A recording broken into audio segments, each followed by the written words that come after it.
सर्दी के मौसम में एक दिन महाराज कंजूस गर्म पानी से नहाने गए, लेकिन शावर ऑन करा तो ठंडा पानी आने लगा। महाराज ने तुरंत मंत्री ज्ञान अधूरे को गीजर के निरीक्षण के लिए बुलाया। महाराज, इसका तो तार जल गया। ये गीजर हमारे परदादा ने लगवाया था और 3 पीढ़ियों में ही इसका तार जल गया। ऐसा तार लगाओ कि आने वाली 100 पीढ़ियों तक चले।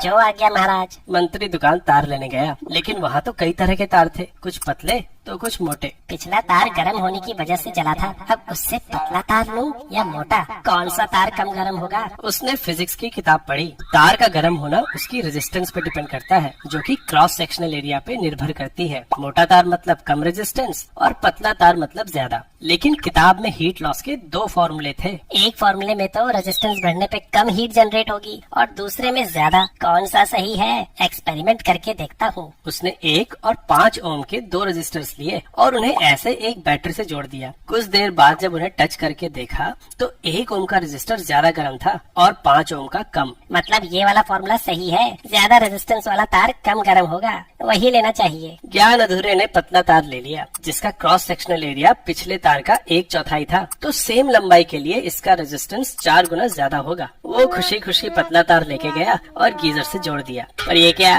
गीजर ऑन करने के थोड़ी देर बाद ही तार जल गया। ये क्या हुआ?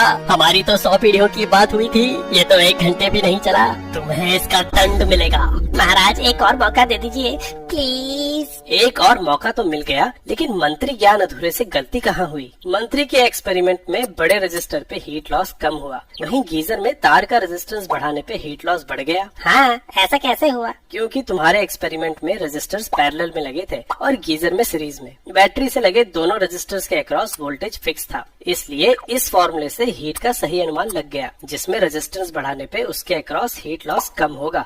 गीजर वाले सर्किट में 2 रेजिस्टर्स सीरीज में लगे हैं। एक रेजिस्टर है गीजर की कॉइल और दूसरा इस तार की रेजिस्टेंस। इस केस में दोनों रेजिस्टर्स के अक्रॉस वोल्टेज अलग अलग होगी, लेकिन करंट बराबर होगा। इसलिए यहाँ हीट लॉस का ये वाला फॉर्मूला इस्तेमाल करना ज्यादा सही रहेगा। ये करंट ओम्स लॉ से निकाल सकते हैं। गौर करने वाली बात ये है कि हीटर का रेजिस्टेंस तार से बहुत ज्यादा है, इसलिए मोटे और पतले दोनों तारों के लिए करंट की वैल्यू लगभग बराबर होगी। क्योंकि पतले तार का रेजिस्टेंस 4 गुना ज्यादा है, इसलिए तार में हीट लॉस भी 4 गुना हो गया और तार जल गया। मंत्री ज्ञान अधूरे अब मोटा तार लेने आया, लेकिन ये 100 पीढ़ियों तक चलेगा क्या? एक पीढ़ी भी चल जाए तो मेरा काम हो जाए।